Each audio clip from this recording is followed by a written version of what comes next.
All right. So where are we gonna start? You're gonna kick us off? No, I just didn't know if you wanted to start already. I'm gonna start. All right, here we go. Hi guys, welcome back to the podcast. We are back with round 2 of having Mystery Man on the show. Mystery Man turned into Mystery Husband, aka Mr. MJ. Or Austin, either one. Yeah. Or Austin. We gave him a name now. Now that we're married, he can have a name. So, welcome to the show, husband. Yeah, thank you. Cheers, baby. Thanks for having me on again for the second part, and I look forward to this. Yay, I'm glad. So, we asked you guys over on Instagram what questions you have for us, and I even did a question sticker a couple of days ago when I was heading back from New York. And lots of you wanted to know when the wedding episode was going to come out, when the soulmate relationship episode was going to come out, and so here we are. We did another question sticker. If you're not following me on Instagram, I'm at @themichaelaj. Make sure you follow me so you can submit your questions next time about different things. I do question answers for the podcast on Instagram, whatever. So we're going to answer you guys' questions today. I don't even think we wrote a question down talking about the wedding. But no, we didn't. We didn't. Nobody asked a specific question about the wedding, which is actually kind of funny. But we got married. Yay! Yay! Meet the Barellas. Yes. That's us. Mr. and Mrs. Barella, or as she likes to say, Mrs. MJ and Mr. MJ. Mr. MJ. We all know who runs the show. Okay, good. Yeah. Great. Oh my gosh. But we're going to jump right into you guys' questions. Kicking off with, how did you guys meet and who made the first move? So are we going to bypass the whole wedding, or are we going to talk about that later? What are we going to talk? What do you want to say about the wedding? Well, I mean, you already said we got married, so yeah. I guess, that works. All right. Okay, rewind, I guess. Yeah, rewind. All right. Okay. What do you want to say about the wedding? Nothing. It was great. We did a courthouse wedding in Norwalk. That was phenomenal. In LA. Yeah. Kind of. We did our little courthouse elopement. We went, and then from there had dinner with family. That was phenomenal. Went to Nick's on Beverly. It was really great. I had a blast. It was I hope great you had a blast. Yeah, we stayed at a really nice hotel in Hollywood. That was great. Mm-hmm. It was amazing, and we're having another full-on wedding next year. So one of the questions I got asked on Instagram a couple of days ago was, did you guys get engaged first? And we did. We just got married 3 days after. Yeah, 3 days. 3 days after the official proposal. Mm-hmm. Yeah. Then we went and did the elopement at the courthouse. But we are having a destination wedding next year, which is going to be so fun and magical. Exactly. And so fitting. And yeah, so that's, I don't know. That's all that I wanted to talk about with the wedding. Nobody asked questions specifically about the wedding, but if you guys have more questions, always submit them, because obviously Austin will be on the podcast later. Eventually. On in life, Maybe. If we'll the see. episode performs well. Just kidding. You guys really loved the first episode with him on it. It had lots and lots of downloads, so maybe we'll get to do another one where we kind of talk about mindset and being a spiritual man. And I love that. And all that. Absolutely. But let's get into you guys' question. Now we can get into it. How did you guys meet, and who made the first move? So, we met via star-crossed lovers on Tinder. Mm-hmm. Yeah, so we met on Tinder. I made the first move. She had something in her profile talking about tattoos and I think coffee. Mm-hmm. Yeah. And naturally. Yeah, so at the time I worked in being a barista, and so I was like, oh, you know what? I know coffee. I have tattoos. Let's go combine the two. And so I messaged her. And right away. And right away she replied. She was fast on the reply. So I mean, business. I don't want to waste time because, side note, in a spiritual sense, the longer you sit on something, the more you're gonna waste your energy. And I was like, okay, well, you were good enough for me to swipe right. I might as well answer. So she answered right away, threw me off because I was like, oh shit, all right. So then we start messaging, and I'm like, I say something sly later. After a couple messages, I say something sly. No, actually, right off the bat, I'm like, let's go get coffee and tattoos tonight. And she's like, all right, cool. No, this is not what happened, babe. Okay. So, let's break this down. We meet on Tinder. I get on Tinder because I'm just trying to have a little weekend fun, you know? I'm like, we're just having some weekend fun. And I look at Austin's profile, and I almost didn't swipe right, you guys. I sat there and I analyzed it, and I went through every photo, zooming in. I analyzed every line of his profile. Oh my god, sometime we are going to have to just roast his profile. No, we don't have to do that. We don't have to do that. Every line of it I went through because I knew the type of man I was looking for. And I knew the type of person I wanted to spend time with. And every single line in his profile was like a red flag of the exact fucking opposite. So it is insane that I swiped right. There was like one line that was like, I'm outdoorsy, we can hang out in the park, and I don't like going outside like that. And I was like, oh, you can chill and hang in the park? I was like, low effort, outdoors, not the vibe. But he had a photo that showed he has like these cute little smile lines, and I was like, all right, you have smile lines, that's okay, cool, whatever. You have curly hair, I'm in there. So I swiped right, we matched right away. And then within like moments, he messaged me. It was like coffee and tattoos to the first date. And I go, what time are you picking me up? So it wasn't you saying tonight. I was like, what time are you picking me up? And then he was like, oh shit, you mean tonight? And then you were like, well, it's getting kind of late because this was probably around like 4:30 p.m. or something. No, like not 4:30. It was late. It was like around 6:30. It was already like 6:30, and then she was like, oh, pick me up. And then I was like, oh, fuck. And you were like, tonight, okay. What are we going to drink for coffee? And I was like, espresso martinis, duh. So then I'm like, all right, cool. You know what? Yeah, let's do it. And then I'm like, oh, where do you like to eat? And she's like, oh, well, by the way, I'm vegan. Mm-hmm. So I was like, oh, fuck. All right, well, I've never like me eating vegan, that's like going to Veggie Grill. So I was like, all right, let me find something. And so I start scrolling through Yelp because I'm a Yelper. He's a Yelper. So I start scrolling through Yelp looking up vegan food. And as I'm looking at food, I'm like, oh, I don't feel too well.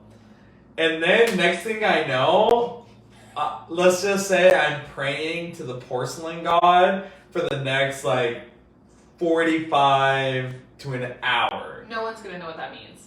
Oh, I was throwing up. I was vomiting. Yeah, I was like profusely like getting sick. For a full 45 minutes, because during that 45 minutes, I not only picked an outfit, straightened my hair and got ready, I also sent him a photo and I was like, ready to go, wondering why this man hadn't texted me in 45 minutes. I'm like, I'm giving you the opportunity to take me on a date and you haven't texted me in like almost an hour. Yeah. It's like, sus.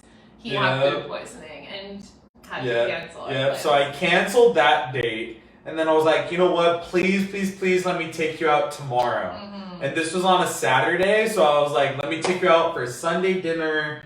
We can go out wherever you want. I promise I'll make this up to you. And I took a minute to respond. Yeah. Because also at this time, I was living by the book Why Men Love Bitches. And it's very much so like, if he doesn't take the first opportunity and he pushes it off, like that's a no-go. And so for me, I was like, oh my God, do I give this guy another chance? Like, I have been so in the pattern of like dating these guys that I always give chances to, and it clearly hadn't worked out up until that point. And so I sat there probably for a good 10 minutes, like in my bathroom, like on the edge of my fucking bathtub, debating whether or not. And then I was like, you know what? Free tattoo, fine. Like, you can have till tomorrow. Yeah. So I agreed, and we were supposed to have our date on Sunday. Yeah, I'm supposed to. Supposed to. So then Sunday comes along, and at the time where I worked, they were really big on giving out free COVID tests. So I was like, okay, you know what? I'm going out. I'll take a quick test. And so I took a test, and it came back positive. And so I was like, oh shit, what do I do? So then immediately I send her a picture of the test, and I'm like, I don't know what I did to deserve this karma, but something I did, something I put out into the world is coming back so negatively. And but I was like, hey, you know what? I promised you dinner. I'm gonna order you dinner. I like, where do you live? I'm gonna order you whatever it is that you want. Let me know what you want. I'm gonna order you dinner, and then we're gonna FaceTime and have a COVID date. And so that Sunday we had a COVID date over FaceTime. Neither of us ate our food. No. But we talked for at least like... It was 2 hours that yeah. for the first one. Yeah, we talked for 2 hours that first night. And then... 2 days later. Yeah, 2 days later I got cleared, and so I didn't have COVID, thank God. It was just a faulty test. And then I came back. I took her out, and the rest was history. There's more details. So 2 days later, we have a second FaceTime. Also remember, I was in my like white men love bitches era. So the next day, he's like, I really enjoyed talking to you. I want to get to know you more. Can I call you again today? And I'm like, oh, I'm not going to let a man call me twice in a row. And I was like, no, sorry, I'm taking a bath and having a me self-care night. You can FaceTime me tomorrow. And I like set a time, you know, like I was like boundaries, gotta have some self-time. Also, I was just trying to have a fun weekend, you know? I was like, and I remember getting off our FaceTime, the first one, and I immediately FaceTimed my best friend Caleb after, and I was like, holy shit, that was like a whole date. And I was not expecting that. He like full on asked me like, what are you looking for in a partner? And I was like, oh my God, I just wanted to like go out for the weekend. But I like made something up, I don't know. Yeah, no, it was very dry. Like, well, you know, I don't really know what I'm looking for right now. I think I was like, but this is what I'm not looking for. Yeah, I was like, all right. And so 2 days later, we had a FaceTime. We ended up FaceTiming for like 6 hours or something, up until really late in the morning, because we just kept talking and talking and talking. And then the next day is when he got cleared, which was also my half birthday. So how fun and cute. But that ended up being our first date, and he picked me up. We went to the beach, and this man, this is how I knew I was gonna end up being with this man. He picked me up. He was waiting outside the car with flowers and champagne, and I was like, what? He brought me a bottle of Web. And I was like, oh my God, this is the nicest champagne I've ever drank in my life, and no one's ever brought me a gift to a first date. And then we went to the beach, and he had brought blankets, he brought a speaker, phone chargers, snacks, wine. He brought like an extra fucking hoodie for me to wear. I don't know. He had everything. And I was like, this is a thoughtful, well planned out man. He's putting forth all this effort. And I was instantly impressed. And then we had a great date at the beach. We talked about a lot of different things. One thing that I love about our relationship is that we got deep really fast. Yep. We were just instantly, this is something we've talked about lots, it's like we instantly got so comfortable with each other. Exactly. Yeah. And I think like one of the questions on here is, how did we know we were soulmates? I think we both knew for that very fact. Oh yeah. Right away, because it was the conversation. I remember getting off our FaceTime that lasted like 6 hours, and just thinking, I just talked to this woman for 6 hours, and in no part in that I think, oh, you know what, I'm bored, or in no part in that I think, oh, you know what, this is too much.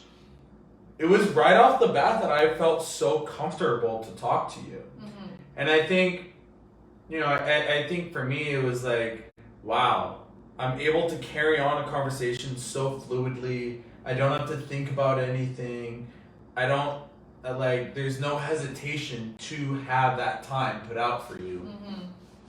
So, yeah, it was definitely very, very, very early on that we thought immediately, wow, this is a soulmate. Yeah, because it not only did we feel so comfortable with each other right away, but we also just vibed. We just clicked, and we both knew this was an experience we hadn't had with other people. Immediately. You know, you date people and you're like, oh, this is better than my ex. This was like, oh, this is a different caliber than any of my dating history.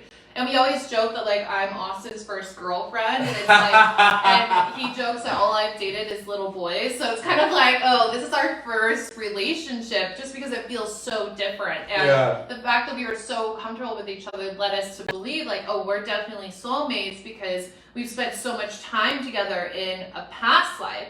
And not only that, like the last thing I'll say on it with the soulmate thing is like, you are so similar to me in so many ways. It's like kind of scary. And that's one thing that I love about our relationship from the beginning. And we've talked about this is like, we can be all versions of ourselves. Like we can be really silly. We can be really serious. We can be really deep, very spiritual. We can be really ratchet. Like we can be loud.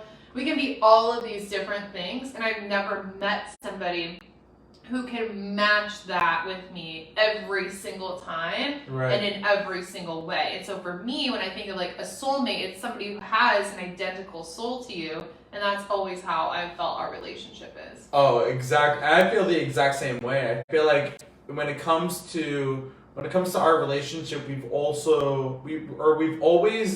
acknowledged that we don't have to filter ourselves when it comes to being with each other.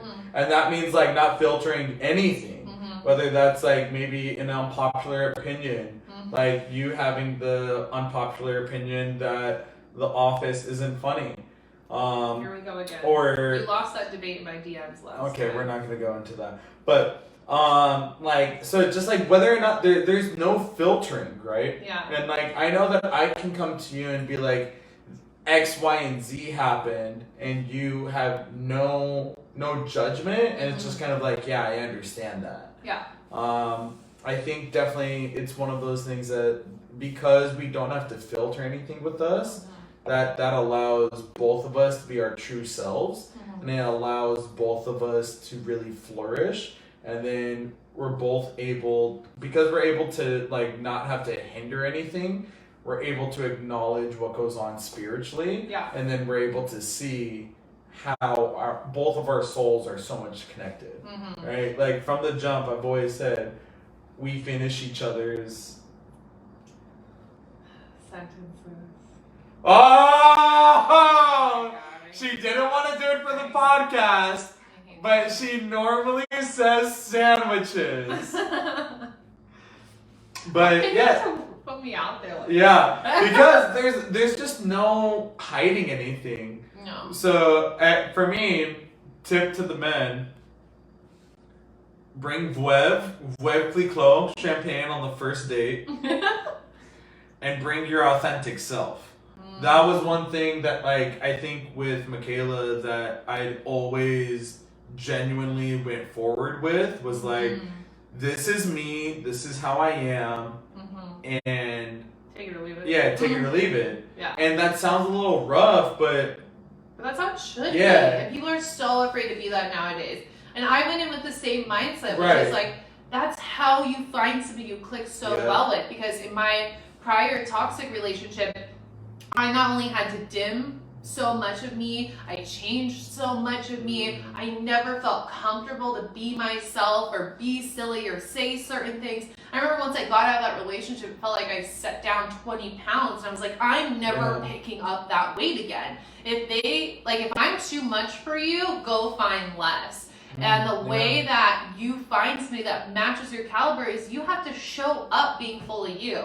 And I remember like thinking about that on our date where we went to True Food in the car. I remember this so well. We were like sitting in the car talking, and I remember at one point looking out the window being like, fuck, I just talked a lot. Like, oh my god, like I need to learn to shut the fuck up. But then I was like, no, like I love to talk. I talk all the time. I'm a very expressive person. And it's like, why would I feel bad or want to stop myself from sharing the things I feel like I want to share? And also that was a fun experience because a lot of men I find, like you go on dates and like guys aren't the talker. Or it's like women are always the ones that have to lead the conversation or talk or like, I don't know. I've been around a lot of men in a dating scenario or not that just like are more reserved. And so I'm just like, okay. And then I like, when they're more reserved, I'm like, what am I supposed to talk about here? What am I supposed to say? And with you, I've never felt like I run out of things to say. Yeah, that's probably why our conversations run on for so long. Is because we both are talkers. Yeah. And then I think we're both talkers, but then also we both are so authentically ourselves that we don't have to hide or filter anything. Yeah. So because we don't have to hide or filter anything, we're able to just flow it out. Yeah. Yeah. 1,000%. So that's how we met. Yeah. Hey, I was gonna say, yeah, thanks. It's funny, before this episode, Michaela was like, no, this can't be a 3-hour long episode. We have to cook dinner after this. I am hungry. We're going to get through this. And I was like, all right, here we are. What? 45? No, I'm just kidding. No clue. Okay, next question. What does Mystery Man do for a living? What does Mystery Man do for a living? What do I not do for a living? Mystery Man does me for a living. Whoa! I am a professional stay-at-home Mr. MJ. No, so when her and I first met, I worked. I mean, I can name drop, right? Yeah. So when her and I first met, I worked at SpaceX. Elon Musk's space company. Yeah, I was a barista lead there. So for those of you that do not know, the Hawthorne campus of SpaceX, which is their main hub, they have everything from people that work in like janitorial. They have a full cafeteria. They have a catering team, a smoothie bar, and they also have a coffee cafe. So I was one of the barista leads there. And so I had worked there for quite some time. After that, I left there to go on a road trip. And, with me to Nebraska, yay. And then after that, I managed a coffee shop in the South Bay. I won't mention them because they don't deserve credit. So I managed the coffee shop in the South Bay. And I had worked in coffee for maybe about 10 years. Doing everything from being a barista, service technician on espresso machines, managing a bunch of different coffee shops. And after a while, it was just kind of like, hey, this is job to job, paycheck to paycheck. And I kind of got tired of living that way. So I remember one day, Michaela and I were on our way to go get coffee. And we were it was one of my days off. It was on a Saturday, and I was like, hey, you know what? Let's go. We're going to go get coffee at one of our favorite cafes, and we sit outside and we have, endless conversations. So we're on our way there, and I just spit out, I'm like, what would you think about, I said, if we buy land, like property, I don't see us buying property here in California. And then she was like, oh, well, where do you see us buying? And then I said, oh, well, maybe Texas. And then that sparked a whole nother chapter in conversation. And then from there, it was like, okay, well, coffee jobs pay decent in Texas. But then after that, it was like, hey, well, what about if I join, like, firefighting? I was like, oh, yeah, that's cool. I was like, ooh, firefighter. Yeah. Firefighter uniform. I could get down with that. And then from there, it was like, well, that requires going to school a lot. Well, what would your thoughts be if I joined the military? And I was like, yeah. That's so funny, babe. What? And then like the next day I presented with her, I was like, hey, no, seriously, what would your thoughts be really if I joined the military? That's when I knew he was serious. Yeah, and then I was like, if I join the military, you're always going to have housing. I mean, granted, not that that's an issue, but like, you're going to have housing fully taken care of. You're going to have insurance fully taken care of. You're gonna always have my end of a steady income coming in. And he's very much so provider type. Like, yeah, 1,000%. He knows I can pay my bills, but Yeah. he wants to pay them. Yeah, like she can pay for everything on her own, no hands, like by all means. But for me, I'm like, that's where I come in as a man, that I'm like, I want to take care of you. I want to be able to provide. I want to be able to make sure that, like, you don't have to lift a finger. Your money is your money. Yeah. My money is our money. 100%. These are the standards, ladies. But, so I was like, hey, you know, like, if I join the military, this could really set forward a lot of things. And it wasn't just for you, right? Like, this is something also for me, because then I was like, well, this gives me a career, this schooling, all these other great, amazing benefits. You get to buy houses so much easier. So right now, I'm unemployed. I am a stay-at-home husband. I've been this way for about maybe like 2 months now. Yeah. No, like a month and a half. Well, month and a half. No, but yeah. We're coming up probably right on 2 months. Yeah, right about 2 months. We had made a conscious decision that once he decided to commit to the military, that he would just stay at home with me until leaving. Because once you join the military, you go to basic, you have to go to your tech schools, and Austin's going to be away for at least 3 months, maybe 4 months or 5 months. We don't know. It just depends on the schooling, whatever. And so we had made the conscious decision of like, okay, you're going to stay home. We're going to get to spend all that quality time together before you leave. So right now, his job is being Mr. Yeah, MJ. right now my job is being Mr. MJ. But it's really just a limbo. Yeah, I was going to say, I'm as of right now, I'm set to be joining the military or I'm set to leave for boot camp in about like maybe a little less than a month. As a matter of fact, what's today's date? The 20... I have no idea. I think today's like the 20-something? 22nd? 22nd? Yeah, okay, so then in less than a month, I'll be gone for boot camp. So that definitely, and I know you guys listening are like, oh, okay, you guys getting married makes so much sense. That definitely played a role in us getting married because once he goes into the military, we wanted to make sure everything was taken care of. He obviously wants to be the provider, so that means like I will have access to our bank account. When you're married in the military, you get more money for separation pay and stuff like that. The military will also pay my rent while he is gone. And then when he gets stationed somewhere, they will always pay to move me wherever he is.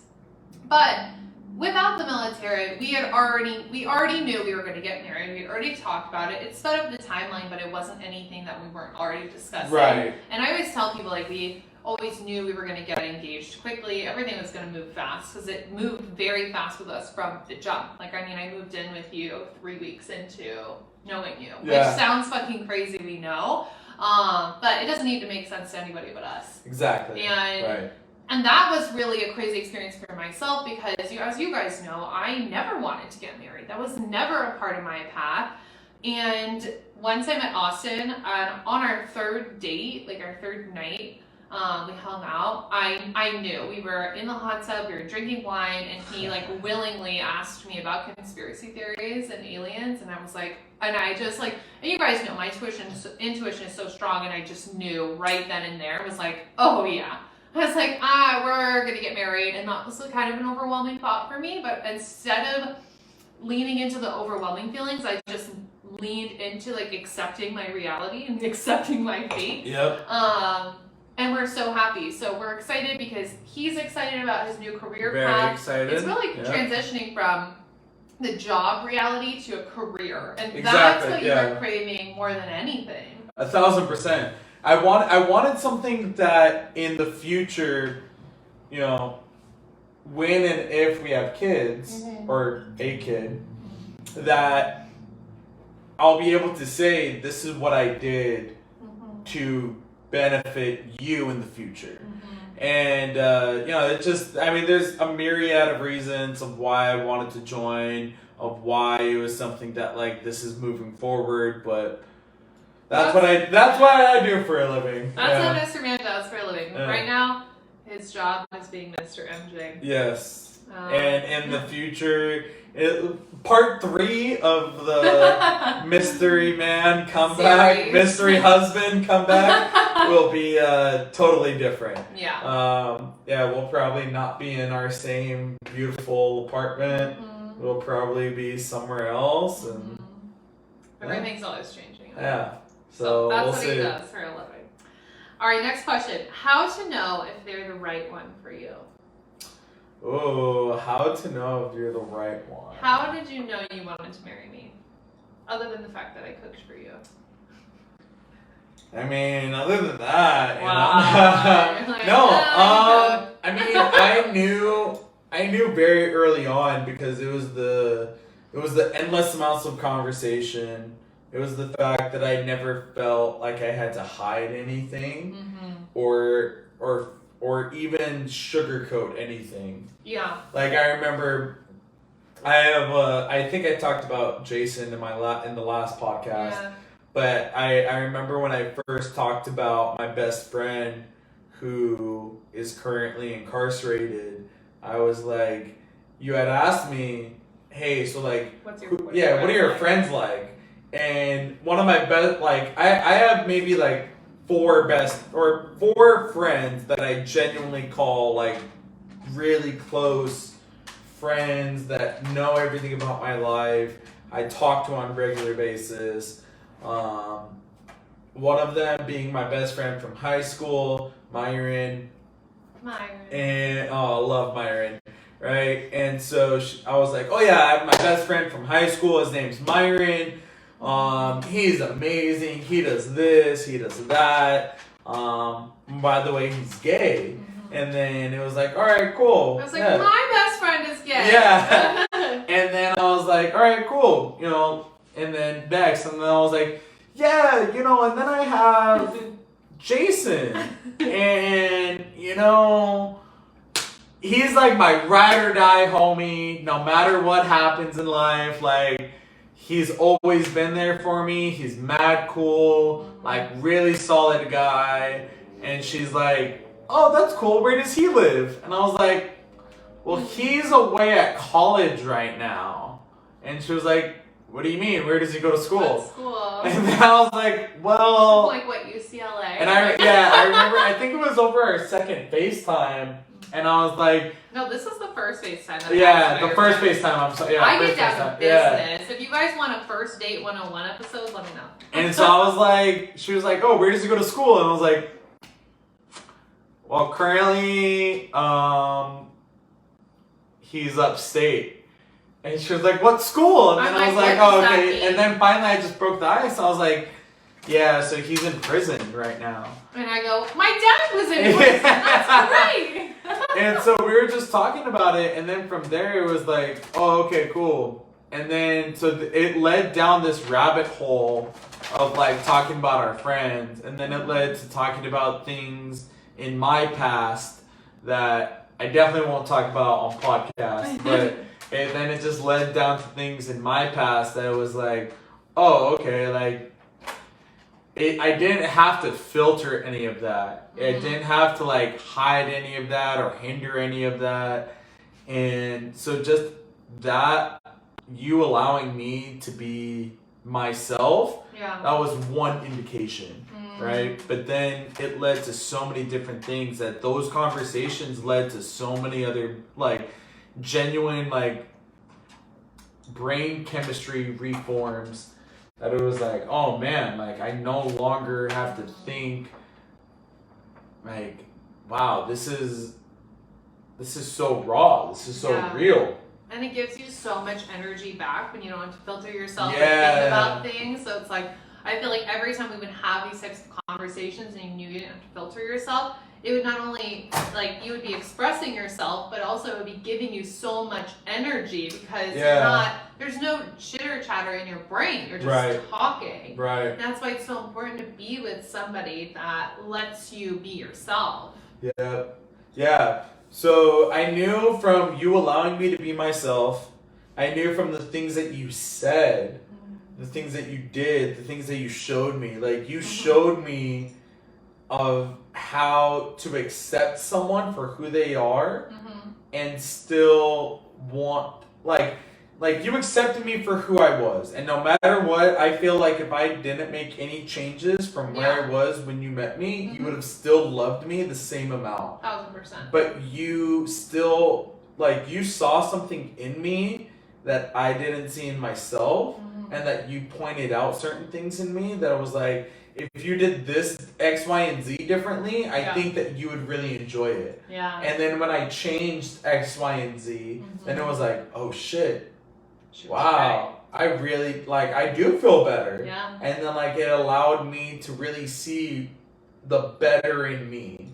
So that was another indication of why it was like, no, I knew you were the one I wanted to marry. Yeah.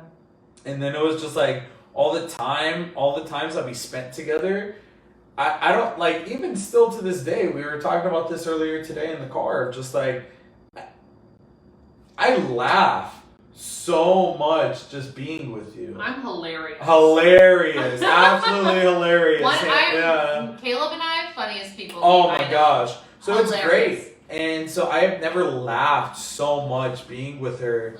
And so it's just like one of those things I was like, yeah, I knew very early on just by being around you that it was like, nah, this is it. I want to be with you every single day for the rest of my life. Yeah. My answer is pretty similar. Well, one, our third hangout, when we were in the hot tub, I knew, like I said earlier in the podcast, like I had a download. I just knew. I knew from the conversation, I knew from the feeling, and I knew from the look in his eye that, like, okay, this is like one and done. Also, on that same date, he was like, I will fight anyone to the death. No, let's be honest. I didn't say fight. I did not say fight. No, he was like, I would kill anybody in the way of me getting to you. And I just knew. I was like, okay, this guy's like never gonna give up, and like I like that, because it's like that means you're constantly gonna put effort forward. So one, I just kind of knew from that day, not because of that, but because of the download and whatever. But also because I could be so much myself. You know, the example I gave you guys earlier when we were heading to our date in the car, and I was thinking like, oh my gosh, I just talked so much. But every time that I talk a lot, you're always engaged, you're always listening, you always value what I have to say, and it made me feel really heard, and I loved that. I have said many crazy things to you before, like crazy as in most quote-unquote normal people wouldn't understand, or like normal people would be like, well, I don't believe that. Every time I say something that's a little bit outlandish, you never judge me for it, you just, even if you don't agree, you don't understand, you're willing to have a conversation about it. And that was important to me because I'm a very unique and different individual. And as we've talked about many times in the podcast and in our relationship, like I'm like the MJ experience.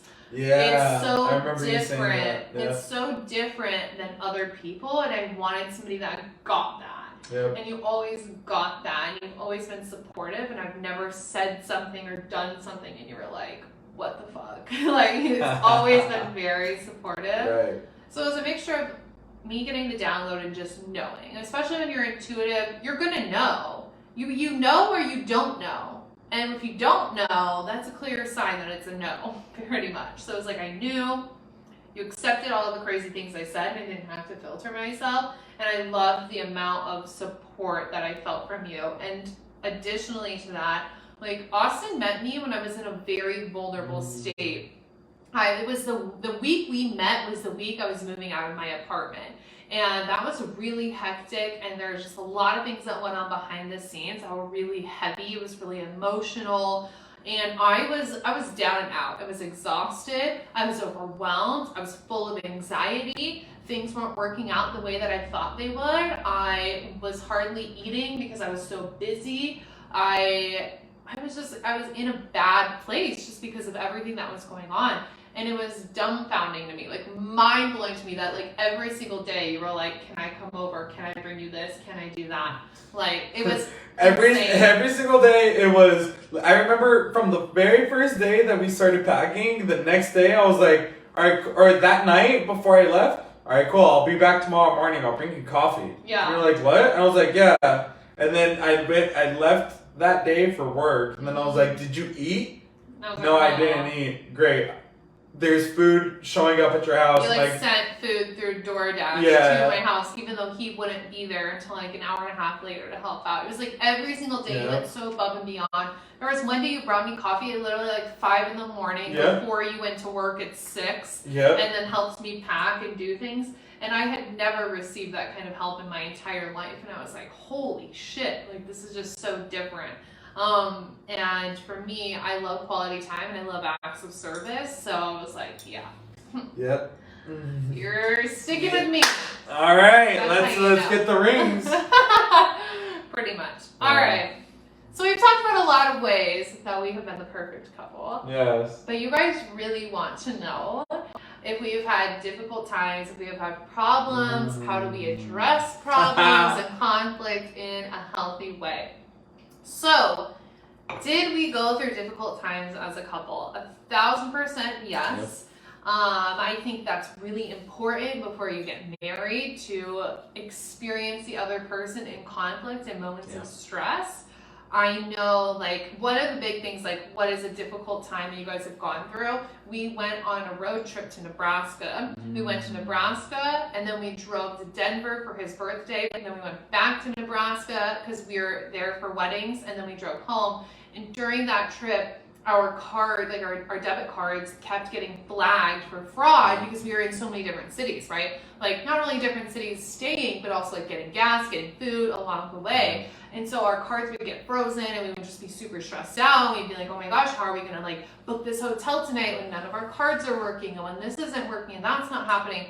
And it was really really difficult. But one way that we work well together as a couple is that when one of us is frantic, the other one is calm. When one of us is anxious, the other one's like, we got this, we can move through this. And I think that's where we really fit together, because anytime, and I'm saying anytime one of us is experiencing a certain emotion, the other one is so much more grounded. Yep.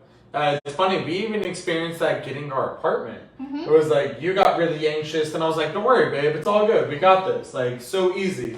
And when, even before that, right, with the other situation, it was like, you were totally calm, and I was freaking out.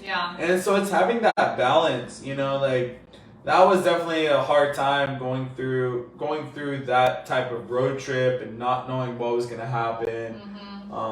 You know, and then it was like just having to make sure that like one of us was level-headed. And I think without even communicating to each other about it, one of us was always like, if I was freaking out about something, you were always a lot more calm, and vice versa. You know, I think that was one difficult time. You know, we've been processing a lot of other quote unquote difficulties for a long time before I met Michaela. For about 5 years before I met Michaela, I was smoking weed every single day. Like, I'm talking like I would wake up, smoke a bowl, go to work, come back, smoke, like just continuously. I was going through maybe about like 2 ounces a week, right? Like, it was just so much, and just profusely smoking. And then I remember I met when Michaela moved in for the first time or second time? First time. It was the first time Michaela moved in. I went, and I was like, we were drinking in my backyard. I was like, oh, hey, do you mind if I smoke? And so I started smoking, and she had made a comment of just saying, like, I know you're super close to me, but you feel like 5 feet away. And that changed something in me to be like, hey, you know what? I want to be more present. I want to be here. This is someone that I value spending time with. I want to be around. I want to be present. In our conversation. Yeah, in the conversation, knowing what's going on, and being able to carry on this types of conversation. And I haven't smoked since, what was that, July? Yeah. You haven't smoked since. Yeah. That was literally the last day. Yeah, literally the very last time that I smoked weed. And she never asked me to stop smoking. No. I just want to set that straight. She never asked me to stop smoking. This was my own choice. And after that, I've realized so much so because one thing I love about being with Michaela is the never ending wanting to learn more about yourself. And so I've learned that I really want to like understand my emotions a lot more. And so I've realized that when I was smoking, I was drinking very, very heavily. Yeah. And with that, I was suppressing so much emotions. And so now I'm learning to deal with these types of emotions. I'm learning how to deal with when I get sad, how to learn how to deal with when I get upset or mad or angry. I'm learning how to deal with when I get stressed and not immediately running to something as a vice. Or even when like I'm upset about something, Yeah. learning how to take Exactly. how to choose to respond when other people are stating their feelings. Exactly. Because Yeah. before I'm sure like when you're high, it's kind of like, okay, whatever, like, all right, you know what, you're upset, sorry, no big deal. Yeah. And so it's kind of like it's figuring out how to consciously express and process your emotions. Yep. And express and process feedback. Yeah. And so that's something that like I've loved about this whole process with you is that you have just given me this space to be like, okay, I understand. Right? Yeah. Like I forget what it was, but like a while back, maybe like a couple weeks ago, I had gotten upset about something and you were just kind of like, okay, you know what, it's fine, I'm gonna let you be upset. And then I remember we were talking about it a few moments later and you were like, do you understand now like of why I said it this way or why I was saying this? And I was able to understand of like, or no, I think it was the projecting. Yeah. You were like, hey, you know what? I think you're projecting and I don't think this has anything to do with me.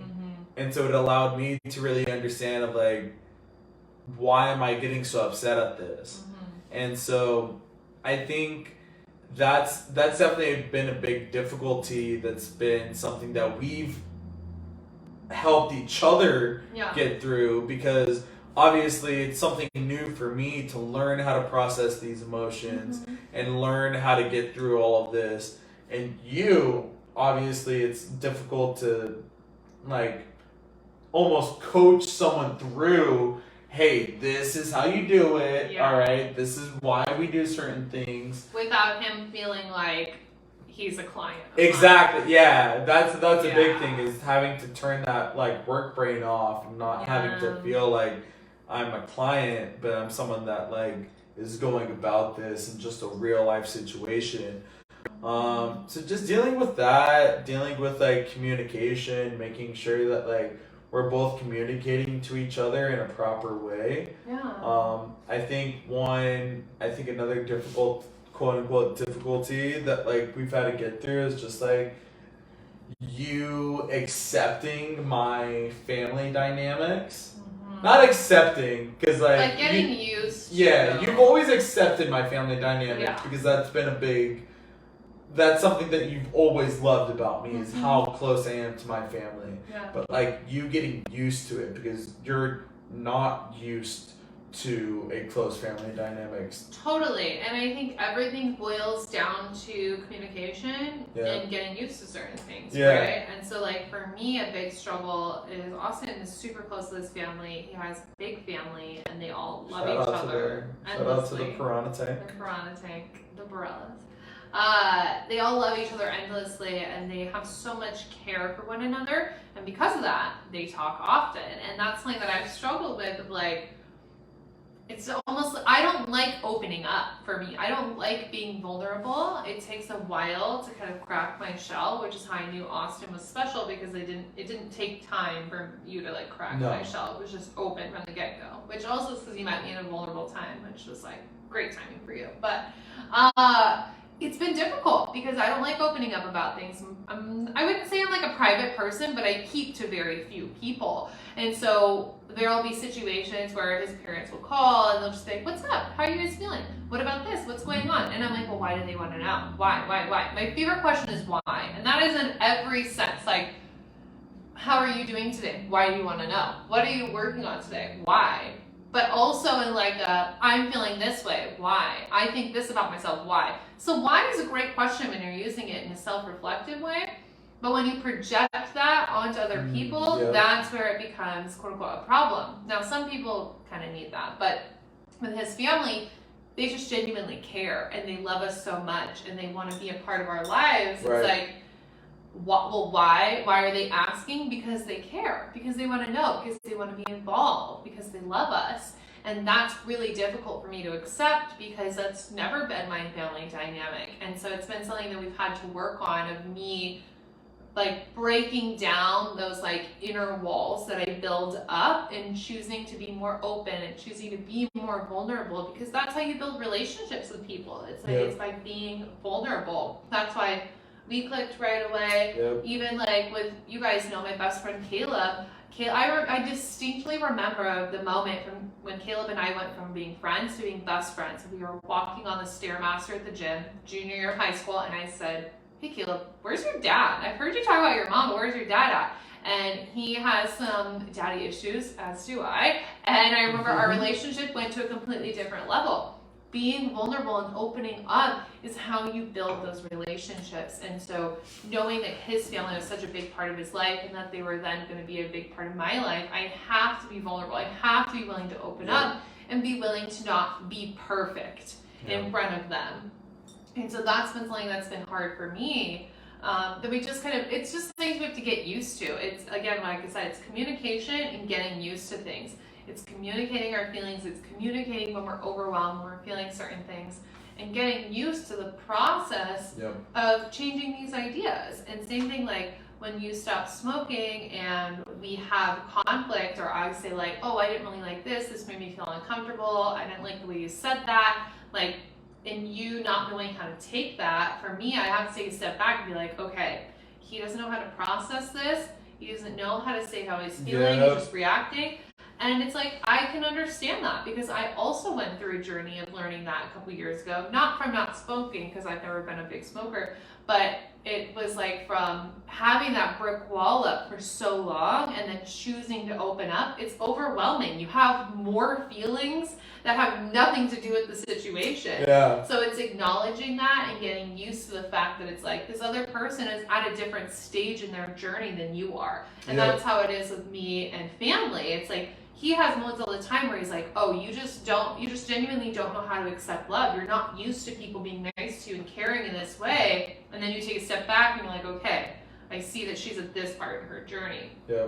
So how we get through difficult times is being willing to understand each other is really what it is. It's always working on communication, because communicating with other humans, especially when your life is so intimately intertwined with them, it's hard. It's not always easy because everyone has feelings and everybody wants to like prove their point, say what they have to say. Everyone wants to be understood and heard at the end of the day.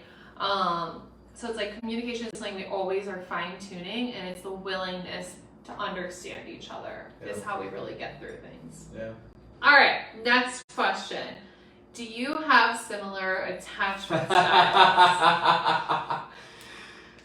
Can I go first? Mm-hmm. All right. So because I stopped smoking weed and because I then have been on this process of like realizing so much about myself and realizing so much about my emotions, I have realized, so I'll start with this. I realized that my consistent smoking and my consistent drinking was a self-medication to hinder and push back a lot of like self-realization and a lot of emotional, like both trauma and then also emotional intelligence. Mm-hmm. And so I've realized now that when it comes to my attachment issues, I'm always so worried about people leaving my life. Mm-hmm. And so I'm always wanting to be like, well, if you're going to leave, it's going to be one of two thought processes going on in my head. If you leave, great, fuck off. I'm going to be quick to cut you off. But then if you stay, then it's like, all right, I'm going to make sure that I never want you to leave. And with you started changing that in me to where it was like, well, I remember saying this from the jump that it was like, well, I never want to do anything that's ever gonna mess this up. Mm-hmm. Like, no matter what it is, I'm gonna make sure that I do everything in my power to never give you that opportunity or make that opportunity for you to leave. Yeah. Because if you leave, like, you're not gonna be one that I'm gonna be like, all right, cool, I'm quick to cut off. Right. I'm gonna be like, no, please, like, come back. Like, I want you in my life. So I've realized that now we do have similar attachment issues, or attachment types, not issues. Attachment styles. Same thing. Because for me, I'm like, I don't want people to leave my life because I know that if they do, outside of you, if people leave my life, I'm very quick to be like, all right, you're cut off, you're done. I have no problem with living my life without you. And you changed that in me to where it was like, no, I want to make sure that like you're always involved and always with me. And it's something that we just talked about recently about after we got right, because like something people always ask us, especially within the first little bit of us being married, is how's married life? How's married life? How's married life? What's new? What's going on? It's great. Thank It you. is great. Yeah, don't get me wrong. Cheers to that.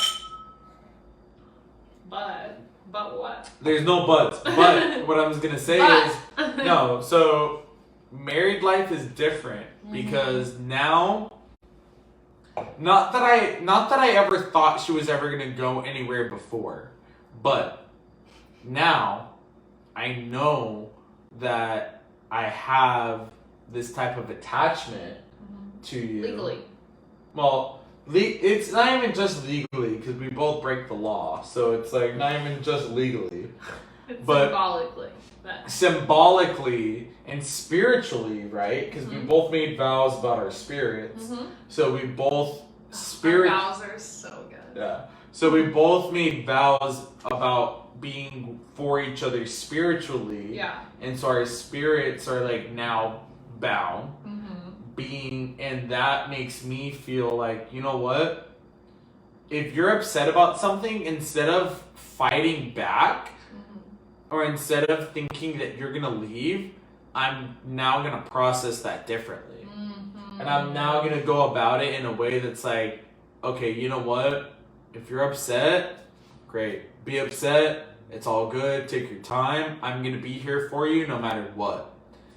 And it just changes that type of dynamic. Yeah.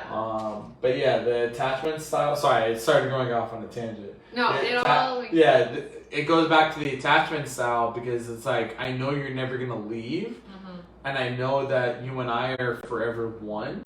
So now it's like, all right, cool. We could have that type of we could like I could go about things differently. Yeah. And I definitely realized post being sober that by 1,000% I have an abandonment attachment style. Marriage has changed his attachment style is what he's wanting to say. Yeah. Yes. Your attachment style prior to has been avoidant. If you guys don't know the attachment styles, avoidant attachment styles often have abandonment issues, which is exactly what we've been talking, or what you've been talking about that I also have, especially because like I've lived alone since I was 15, you know, like my parents left me. So I had an avoidant attachment style because it's like, okay, I don't want people to leave my life, so I'm going to avoid the conflict. And same thing in some of our fights where like if one person says they're upset, oftentimes the other person gets super defensive because they don't want that to be true. They don't want it to be true that the other person is upset about said thing, because if that's true, then that gives them a reason to leave. And so we constantly, as an avoidant attachment style, we like to avoid the truth, we like to avoid reality, we like to avoid feelings, avoid people, avoid conversations as a defense mechanism so they don't leave, right? Because it's like, oh, well, if I just avoid it and act like everything's fine, nobody has reason to go. And so we definitely had that same attachment style. And what Austin is explaining is that since being married, it has changed his attachment style to a secure attachment style, which is when you're secure in your relationship, you know the other person isn't going to go. We know that there's going to be fights, there's going to be arguments, there's going to be things that we disagree on, but at the end of the day, neither of us are leaving. And so it's interesting having the same attachment style. For me, and everything I do with work, I can easily see how he's reacting to things, because it's like, okay, I know, and this is like one of our quote unquote but this is a difficulty in our relationship because I know so much about the brain, I know so much about psychology, I know so much about like where our thoughts come from because of all the shadow work I've done, and because I understand how like your neural pathways are wired, that when we're in conversations and in arguments, I can be like, you're feeling this because you had this thought that came from this. And that's why in some of our difficult conversations, I've been like, hey, I think in the most loving way that this is a projection from this thought. And so it's a difficulty for me to like turn that off and not make him feel like I'm coaching him or teaching him or being insensitive in that way. But I can tell in his behavior is coming back to attachment style when he's doing things that are avoidant, or when I'm doing things that are avoidant. I know, and sometimes when we have conflict or he says that he's upset about something, I just freeze or I just shut down, because it's like I'd rather just not feel anything than like feel bad that I made him feel bad. So I think it makes things easier for me because I can recognize our behavior. I can recognize his behavior because I can see the things that I do. But it's pretty funny. So the question about the attachment style came with like navigating conflict in a healthy way. Like not everything is always going to look perfect. Not everything's always going to look healthy. And we definitely like will wake up the next day after some arguments and be like, okay, I think that we could have communicated that in a different way. Yeah, I always realize that at the end of it, no matter what conflict that goes on, at the end of it, it's always like we look back and we're like, all right, well, I think that we should have gone about it differently. I understand your point. I can see where you're coming from with this. Yeah. And I always love that no matter what the end of the conflict is, it's always like, okay, baby. Like, at least for me, how I always go about it, I'm always like, all right, baby, listen. I never want you to think that anything outside of this is anything outside of love. Yeah.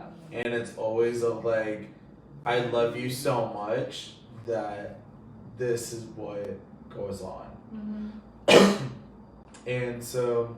Not the fake man call. It's real. I don't know why you think it's not. Your man just randomly like does one. That's definitely fake. If your man does like a little cough and it's like a singular, it's fake. Anyway. It's not, but gaslight him. No, I always love the fact that we always have this like dynamic to where it's like, all right. Yeah. Either way, at the end of every conflict, it's always, all right, I can understand your side. I think we should have communicated differently. Here's how we can move forward. Could have. I don't do shoulds. Could have, not should. We can communicate differently moving forward. And something that we've talked about a lot in like some of our like heated or tough conversations that I think is worthwhile sharing, so that a lot of you guys are going to get value, is that feeling several things can be true at once, and several emotions can coexist at the same time. We can have difficult conversations. We can be frustrated with each other. We can be upset with each other. We can go through hard times. And that doesn't mean we love each other any less. I think that's something that's really important that oftentimes gets projected in relationships of like, oh, I'm going to have a fight. You know, girls think this all the time. Oh my gosh, I'm going to tell him I'm upset. We're going to get in a fight and he's going to leave me. You know, we think that like just one thing is going to trigger them leaving. And we think that maybe because of past relationships, family dynamics, traumatic experiences we've had, whatever. But if it's true, real love, you can go through all of these different things. It doesn't change the amount of love you have for the person. If anything, when we go through tough times, have tough conversations, and we get through it and understand each other on a deeper level or understand the other person more, it only expands on the love you have for them because you get to know them on a different level, and or you get to see them understand you more, you get to see them have compassion for you more, right? You see all of these other things. So I think that's why, like, going through problems and addressing difficult things and working on our attachment style together, you know, him talking about having the more secure attachment style, it's something we both experienced of like, oh, it just feels different. It feels like, okay, we've committed to each other for life. This is a long-term thing. We know we're going to have each other forever. You're going to approach people in a different way when you have that attachment. So it's like all of the things can coexist at once.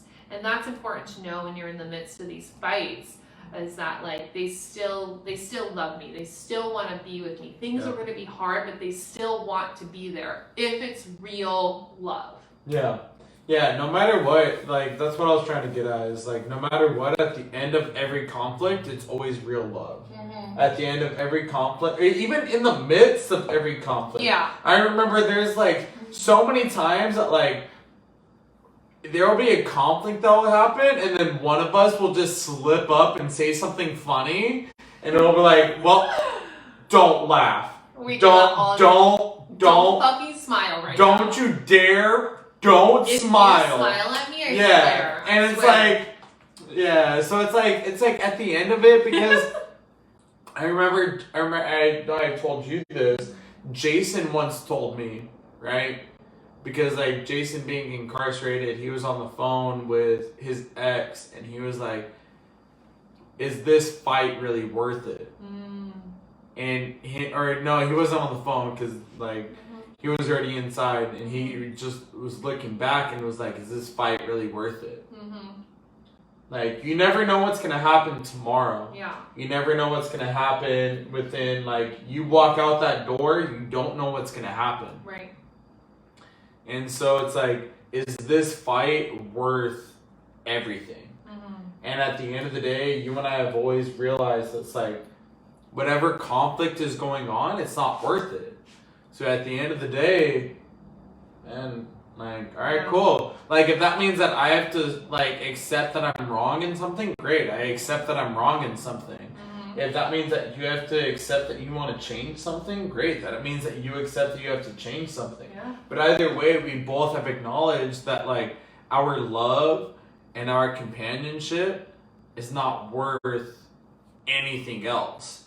So because of that, it's like, all right, let's change. Let's make sure that this moves forward. And being willing to work on things. Yeah. I even put that in my vows. I said, when faced with choosing to be right or be with you, you will always win that argument. Because at the end of the day, it's like, we're all going to have moments when we're acting out of fear, when we're acting out of limiting beliefs, when we're acting from our ego. Like, there's moments we have to swallow our pride on a weekly basis, especially when you're living life with somebody so intimately. It's like, it just brings out all of you. So you have to choose to be open. You have to choose to be willing to admit when you're wrong. You have to choose to work towards being secure together.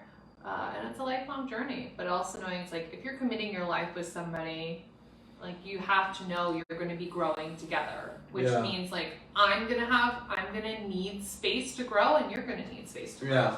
So absolutely. That's what I have to say on attachment styles. Last question is, what questions to ask before tying the knot?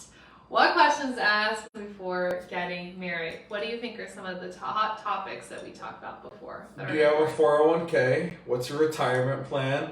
What is your... No, I'm just kidding. Whatever. Actually, that brings up a funny point. Actually, two things we have not talked about. One, he thought I was a catfish.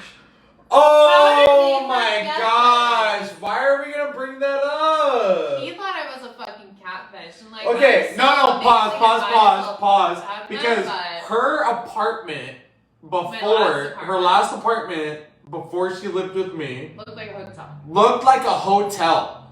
So she sent me a picture of her getting ready. So hot, he couldn't even believe it. First getting ready, And she was like, For oh our yeah. first date that he canceled. Yeah, she was like, I'm getting ready. I And it said, was like, "Selfie." hey, like, here was the part that threw me off. It was the mirror in front of a bathtub and shower. And I was like, yo, that's only in fucking hotels. No, my bathroom had a tub with a shower head and then a separate shower next to it in my master bath. As you can tell, before Michaela, I did not know what the bougie lifestyle was. So in my head, I was like, the only time I've seen that was hotels. You thought it was a catfish from my Tinder profile. I thought, yeah. And then that photo really sealed the deal. I was like, okay, this is a fucking like Google Images. Yeah. And so I was like, hey, but you know what? All right, cool. I'll pick you up. Great. I went into going to pick her up. I was like, I'm either gonna, it's gonna walk down and it's gonna be a man, or I'm gonna get robbed. one of the two is gonna happen. Paranoid, you guys, he's so paranoid. So one, I don't know how we forgot that and how we got together. So he genuinely thought I was a catfish and I wasn't. How relieved were you on our first FaceTime? Oh my gosh, I was like, You're like, wow, the girl's fun. Oh my god. whoa. Anyways, so that's one thing I wanted to make sure that was included in this episode. And then two, Myron, you guys talked when you and I had first talked, and Myron was like, oh my god, this girl is like so successful, she's a baddie, you better put a baby in her. Yo, immediately. Yo, Myron, let's be real, compa. Alright, so what happened was... So immediately she called Caleb, and I immediately called Myron. After our first FaceTime date. And I was like, bro, like... blah blah blah, and I started telling him everything about her. Yeah, because obviously. And I sent pictures and everything, and he was like, yo, I remember him replying back, and he was like, all I know is lock her down for 18 years, and you know. No one knows what that whistle means. Okay, well, what that whistle means is, let's lock it down for 18. Oh my god. So I don't mean just 18, I mean a lifetime with you, baby. Yes, of course. So what did we talk about before marriage? You guys know, and I've talked about this before, I have never, ever, ever in my life wanted kids. And when we were on our road trip to Nebraska, one of my past clients, I know she's going to listen to this, hi Sav, she was preggers. Now she had her baby. Congratulations. Oh, congrats. Congratulations. And she had this cute baby belly. And I remember saying on our drive, I was like, oh my gosh, one of my clients is preggo. And she looks so adorable. Her little baby belly. Oh my gosh. And it gave me all of 5 minutes of baby fever, okay? Five short minutes. And at the beginning of our relationship, before we were even dating, I told him, I was like, I'm not really into marriage, and I definitely don't want kids. Like, that was like a hard no, okay? So, baby. Well, hang on. She was so opposed to not only kids, but she was opposed to fucking marriage. Mm-hmm. She was opposed to a fucking relationship before I met her, okay? He did have to ask me out twice. She was living with me for the second time when I asked her to be my girlfriend. The second time I said The second time she said yes. The very first time I was like, so you're living with me, you know, like we've been spending every day, not a lot of time, every day together.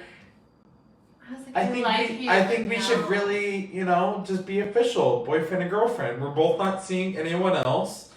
Let's just make it official. No.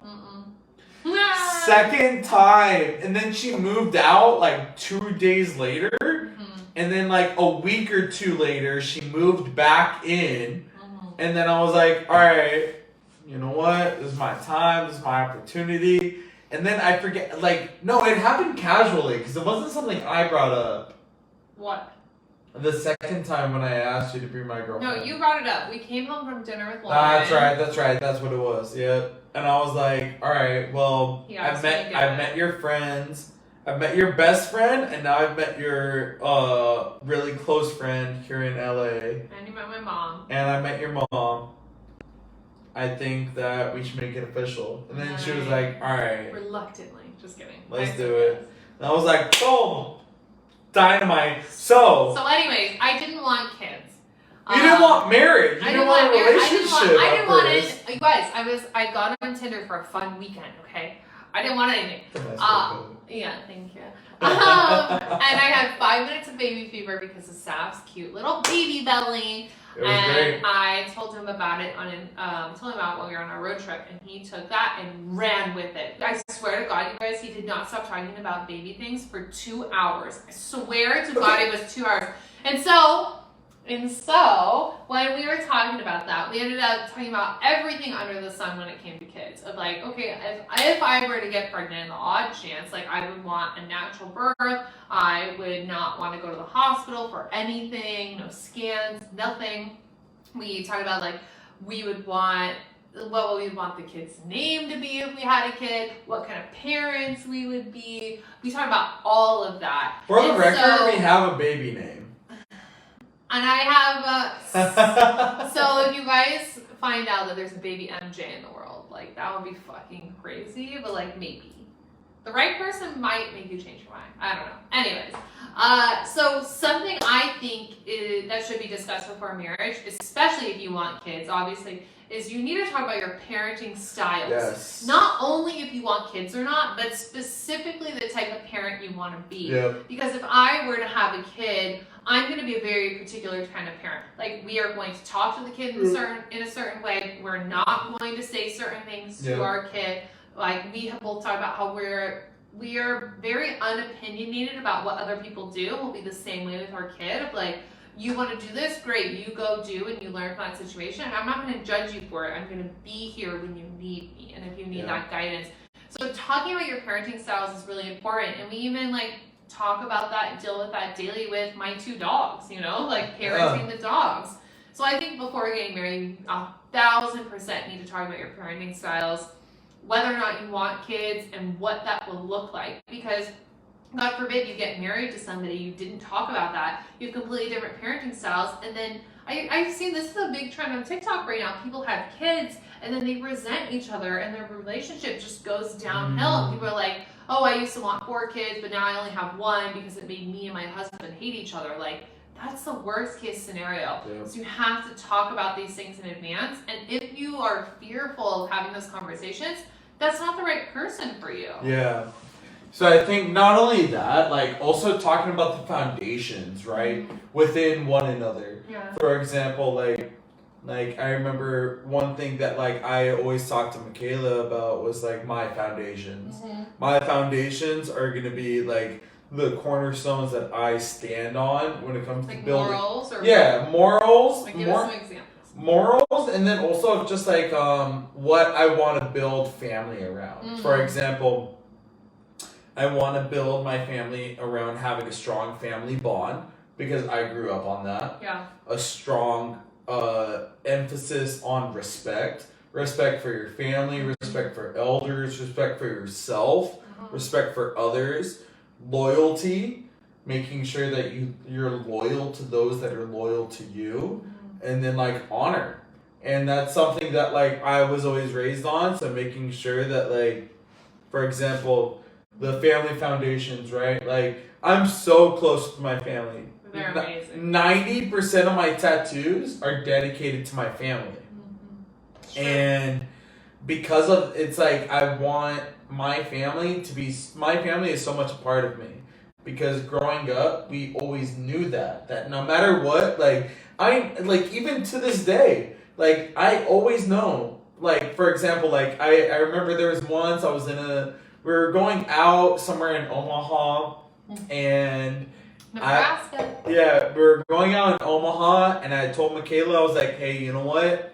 If I get into a fight tonight, and I get locked up, here's my dad's phone number, you can call him, 1,000%, like, not mean like daddy, right? But like, if you call my dad, like, or if you call my brother, if you were to call my brother, you were to call my sister. What is the daddy? What was that? Well, because like daddy's gonna bail me out. Oh, like daddy's money. Yeah, no, but like if you were to call anyone. But your family is down and they're there for you. So like if you were to call anyone in my family, they would be like, oh, immediately. At the drop of a hat. Yeah, no doubt. Yeah. Right? Like they actively ask, like, how can we help? So my family is so foundationally important to me. And I think that's really important to understand that in your partner, right? Mm-hmm. I think that was something that allowed you to be a little bit more open to the kid talk in the future, right? So knowing loyalty in the aspect of like I am loyal to my friends. Like I have some friends that like no matter what, if they call, it doesn't matter what I'm doing, I am stopping what I'm doing and I'm going to answer that phone call. Yeah. Right? Like, for example, like, thank God, like, knock on wood, Jason never called during a podcast. If you were to call during a podcast, we would drop immediately stop what I'm doing, I have to answer this. If my buddy Chris, he calls, hey, you know what, I have to answer this. Myron, I have to answer this. We'll be like in the grocery store. Yeah, and it'll be like... He's like, hey, someone's calling, and I'm like, oh, it's all good. Like, no matter I know how he is, and you're like, yeah, take the call. So it's loyalty. It's loyalty to my friends, loyalty to my family, loyalty to those that are around me. I am loyal to them. Yeah. In the sense of like, there's no doubt in anything that would happen that I would do everything for them. So foundations are so important. Yeah, honor. There, like, you and I both know there's definitely stories that we won't talk about on here, but there's stories that, like, when it comes to defending your honor, that's, I would lay down everything for you. Yeah. Right? So, like, having that, and then, like, respecting myself. Yeah. I respect myself. We've gone into arguments about it. So I'd be like, no, I respect myself more to know that this, right? Or like X, Y, and Z. Like, or I'll be like, I respect myself too much to let you talk to me. Yeah, or even, well, I mean, that was only one time, and then we went shopping afterwards. And then I made him spend money on me. So, like, oh, you talked me crazy. We're going to Nordstrom. Nordstrom's? There's no S. It's Nordstrom. So I talked to her crazy once, and then after that we went to Nordstrom's. Yeah, he got upset that I was psychic because he planned this whole surprise date, and I just got the feeling, you know, when you get that download and you're like way too psychic for your own good. And I was like, oh, are we doing this tomorrow? And he was genuinely upset because he wanted to surprise me, and he was like, I can't even surprise you with anything. Like, that's just so unfair. Like, I'm never gonna be able to surprise you. And I was like, I'm sorry, I'm not normal. And then he spent like $300 on me at the mall. So it was okay. So anyway, so foundations are super important, and I think on my end of that, I'm knowing each other's foundations before marriage. Of like, for me, some things that are really big, I value all of those things as well, which is why we work so well together as partners, because we have a lot of those same values. But two things for me that I want to add to that is, one, I don't take Western medication. So if I'm like on my period having cramps, I won't take Midol. I do not take ibuprofen. No, I don't take any Western medications. And I've been in relationships in the past where people are like, oh, you're in pain, just take this medicine, And for me, that's just violating my beliefs. It's rude, it's disrespectful to make me want to question or to even like pitch the idea that I would do something outside of my own morals and beliefs. So for me, a big foundation is like, I'm not going to take Western medication. You want to do that? Great. He gets headaches, takes medicine often, and that's totally fine. That's your body and your choice. For me, I'm not going to do that, and he respects that and understands that, and that's really, really important.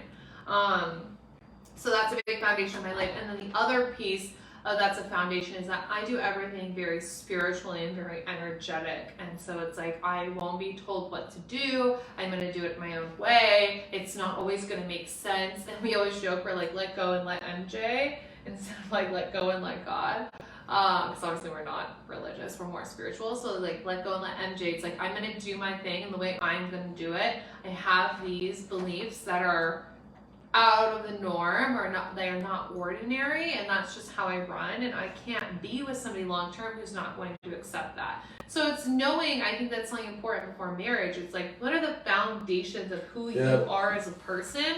Can you accept that about the other person? And that's going to lead you to know whether or not you're going to have a healthy marriage, because he respects and accepts my foundations, and I do the same for his. And so we're always on the same playing field, because we're on the same page about everything. Right. That kind of leads into our next question to ask someone before tying the knot, is the roles. Yeah. Right? And so we talk about oftentimes between like the masculine and the feminine roles, and how we go about that, whether or not that's like, for example, we've talked about earlier in this podcast about why I want to join the military. That's because of so much of my masculine role that wants to take charge of being able to provide. Yeah. And so we talk about that, being able to provide, being able to protect, being able to be that sense of like, no matter what you do when you come home, just know that I'm going to take care of you. And so understanding and respecting each other's roles. And accepting each other's roles. Like coming to terms, not even coming to terms, but like designating roles. You know? And I think for us it was very easy, because you're like, I want to be the provider, and I'm like, and I want to be the creative, free spirit vibe that just continually brings you energy. And like, what I quote unquote bring to the table then is just me being myself. And I think in like a weird way, men are like, oh, well, I bring money to the table. What do you bring to the table? But it's not like that. It's like, I bring the vibe, I bring the energy, my free spirit. And you're like, you want to provide because you want to provide? What? I'm just laughing because you're like, oh, men are always like, well, I bring money to the table. Little does everyone know that it's like, well, it's like you're the one that's bringing the money to the table. So right now I'm bringing like, money in bags. You bring a lot to the table. But it's also like deciding, so it's knowing that that's our roles long term of like, and not only like roles, but it's what we genuinely want. He genuinely wants to provide for me, and that was something you've said to me from the beginning of like, I see how much you care about everybody else and how much you pour into everybody else. He was always like, I want to be that one to care and pour into you that other people aren't doing.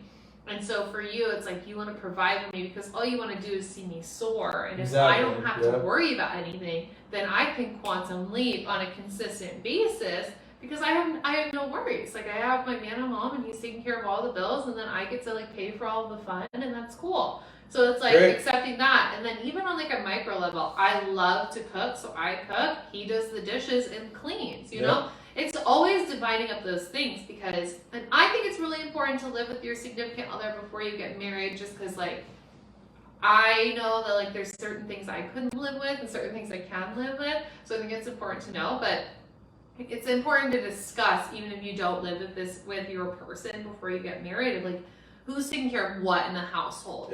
Leave no expectations on the table, only conversations. Expectations always make things fucked up. And we even like did this in like a silly little way the other day. Like over the weekend I was in New York City, and then I was coming home, and we were kind of making plans the day before, and I was like, I really want to have like ramen and spring rolls and stuff when I get home. And to me, and he was like, yeah, whatever you want, babe, like I'm gonna make it happen. So to me, I was thinking like, okay, great, he's gonna go to the store, he's gonna have all this prepared. And then I was in my flight and I asked him if he had gone to the store, and he was like, oh no, I didn't know you wanted me to. And that was something, and it's like, some people get upset about that. I wasn't upset. I was like, oh, okay, like no big deal, we need to get extra groceries anyways, we'll just go to the store after the flight. I was like, I was just expecting based off that message of like, oh, whatever you want, babe, I'll make it happen, that you were gonna go out and like get these things. But no big deal. And so it's like there's little miscommunications that happen in that way, but it's from your expectations, you know? And it's like you said one thing and then I created this expectation without communicating that I wanted you to go do that. And it was like I wasn't upset with you and I didn't get mad by any means. I was like, oh, no big deal, we need to get other stuff anyways. But I think it's important. Leave no expectations on the table, and that goes for your roles especially. Like if you think you're gonna move in with somebody Are they gonna expect you to do their laundry? Like, I'm not gonna do your laundry, babe. Love you, but I'm not gonna do your laundry. Like, if somebody moves in with me and I live with somebody, I'm not gonna do the dishes. Like, I don't like doing the dishes, and so that's something I communicate. It's something we talked about from day one. I don't do dishes. That's why we have a dishwasher. Yeah. Well, I don't even like loading the dishwasher. Yeah. And you do all the dishes, and I do most of the cooking. You do all of the cooking. I do all the cooking. So it's roles in terms of like the household, but also I think roles in terms of finances, really important to talk about. I think I don't know what the percentage is, so there's a huge percentage of people that get divorced just because of finances alone. And obviously this episode is not only for you to get value if you're married, but I think talking about finances, especially with this question before tying the knot, is important, because when we decided that Austin was going to be a stay-at-home husband for the military, it was like we had that discussion of like, okay, we're both consciously deciding you're not going to work, which means I'm going to be paying all the bills, and like both parties need to be okay with that, or else there's going to be animosity, there's going to be weird resentment, like there's going to be weird feelings in the mix if you don't talk about those things, and it just gets pushed onto a person, right? So it's choosing to have those discussions of like, okay, what's going on with your finances? What do you want to be responsible for? What do I want to be responsible for? For us, like right now, obviously, since we're in this transition period, like I pay all of the bills, but once he goes in the military, he's going to be paying all the bills. And then moving forward, he's paying all the bills and I'm paying for all the fun stuff, like our trips and any like shopping sprees we want to go on, whatever. And a lot of his paychecks are going to get saved for us to like buy houses, and a portion of my money is going to get saved for us also to buy properties and things. But finances are really important to talk about. Yeah, so like we've talked about that before, and like even, I mean, before this, right? Like before the military discussion came about, I was paying for a majority of the rent. I was paying for the rent. Yeah, when I lived with him, his landlord increased the rent because it was me and the dogs. And so he paid all of those. But he never asked me for a dime for anything. Paid all the bills, paid for all of that. Right. And I would like go out and grocery shop and buy food. So it's like, oh, well, you're paying rent. Like, let me like cook dinner for you. Let me like buy the food and stuff. So it was like I took care of all of that, and then it was kind of like once we transitioned, then it was like, oh, okay, let's talk. Yeah, we're gonna change about things. And like for example, like the apartment we live in now, like we got it genuinely only because of the fact that we are gonna be by the time the lease is up here. When the lease is up here, it will be almost like the exact month and date that we will be moving out into my first military station home. Yeah, because we took over a sublease. Yeah. The person that used to live here was relocating for their job, and I found this place on Facebook Market. They had the exact months we needed this place before potentially moving for the military, which was perfect because it was like, oh my gosh, because I was looking for a house when we first met. And I really wanted a yard for the dogs, whatever. And then that process was just getting really difficult. We started talking about moving to Texas, and then all of that was kind of flowing. Then we changed it to the military. And then as things developed, it was like, okay, cool, you're going to be leaving for basic in this timeline. Basic and tech school are going to take this amount of time. We found this place and it was perfect in the go ahead. Yeah. So, and then it ended up being that like the rent here is exactly what the military is going to end up covering for our rent stipend while he's gone. So for me, it was like, oh, of course, I'm more than willing to pay the rent while we're here for the first, like literally like only like 3 months. Yeah. Because then the military is going to be covering it afterwards. Yeah. So it's like making sure that you have those types of discussions. And I think for me, like one of the biggest things that like having the financial discussions with her was like, all right, cool, I'm doing this, setting aside pride. Because obviously even when we met, you made so much more than what I did. Yeah. So it was like, oh shit, like oh my god, right? But having to set aside that pride and like talking about finances openly, being able to be like, hey, this is what I'm gonna take care of. This is how I'm gonna take care of us. was really able to mold us because of how you were able to be like, oh, okay, yeah, I'm gonna let you take care of this. This is what I'll take care of. Yeah. And so, like, having that open discussion about finances, about roles, responsibilities, foundations, all those types of things, those are the things that you want to talk about definitely before tying the knot. 1,000%. Yeah. I think it's so important. And just like also having those conversations with no judgment of like, yeah. okay, like during this time period, like I'm like, can you cover the bills? Yeah, I can cover the bills. Like for me, when I was looking for a house and you were like, yeah, they increased my rent, but like, I even remember when it first happened, you were like, I'm not asking you for a dime. Like I asked you to move in with me. Yep. And it's always in a non-judgmental place. And then it was like, if he had asked me to like pay while we were living in our last place, I'd have been like, yeah, of course, no big deal. Because we have that open communication where there's no judgment. Yep. That's why you need to be with somebody that you can be yourself authentically with, because the moment you have to filter yourself, the moment that there's judgment, you shut things down. You shut off parts of yourself, and it's no longer a safe space. And creating and curating safe spaces within your relationship is everything, because you should only be in relationships that help you grow and evolve into your next level self. And I saw a TikTok about this the other day, like, you know when it's the right person when you're constantly becoming a better person. And that's definitely how ours has been.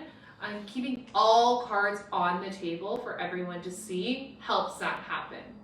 So our big things that you should be asking before tying the knot is understanding each other's foundations, being willing to accept that, right? And work on that together. Because also the things that are important to him are important to me, and the things important to me are important to him. And we're willing to work on that both ways. So knowing your foundations, talking about finances, talking about your roles in the house, in the relationship, in your life, talking about your parenting styles, and also one that we didn't talk about that's important to me is talking about your priorities. Because like one of your big priorities is family, and I knew that from the get-go. You were like, I'm very close to my family, and I was like, okay, great. That's something I would love to work on and like bring into my life. I see that's part of your priorities. For me, like fitness has always been a huge part of my priorities, and so like we go and work out together all the time. Every morning when I go on a hawk or walk, we like wake up and I'm like, okay, let's go on our walk. He's always willing to come with me. So accepting and respecting each other's priorities is the last thing that I would add to. Yeah, definitely accepting and pushing forward each other's priorities. I always make sure your priority is my priority, right? Like and you always make sure my priority is your priority. Yeah, 1,000%.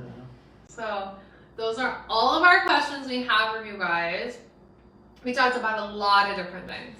So much so. So many. I feel like literally, I was like, this is gonna be an hour long. I mean, like 2 hours later. Yeah. A relationship episode. I know you guys are gonna get so much value from this. If you guys have other relationship questions or things you want to talk about that are inspired from this conversation, you can always feel free to shoot me a DM over on Instagram. Send me your questions. Send me episode recommendations if you guys want us to dive into these episodes or certain topics specifically, or you want me to talk about anything further, you can always send me a message. Thanks for coming on the second time. I have one more thing to say. Oh, okay. I said this on our last podcast, and I want to make sure I say this on this podcast. I already know. I love you with all of my heart. I love you unconditionally. I love you with my mind, my body, and my soul. I'm going to love you all of this lifetime and all of the next. Forever and ever, my love. Perhaps. I love Something. you. Something. Get you a man who will create your own love affirmation. I can tell you that every single day of your life. Thanks for having me, guys. Appreciate Not the it. peace sign. Not the peace sign. Thanks for listening, you guys. If you love this episode, if you got value from this episode, please take a screenshot that you are listening, or take a screenshot you were watching this over on YouTube and tag me over on Instagram stories. I'm at the Michaela J. I love to see you guys repost. I don't have Instagram anymore, so. The hubby doesn't have Instagram. After the wedding announcement, a lot of you guys wanted to follow him, and he's so private. He was like, I'm deleting Instagram. Yeah, I don't. Yeah, just know that like my Instagram, if I don't know you and if I have not met you in person, then unfortunately, you'll see Mystery Man in my Instagram. That'll be it. For us now. Yeah, you'll see what you need to see for me or from me is gonna be in first story. 1,000%. All right, guys. Thanks so much for listening. We will catch you next week. What? Double peace sign. Oh my God! Stop with the peace sign. All right. Love you guys. Talk to you soon. Bye.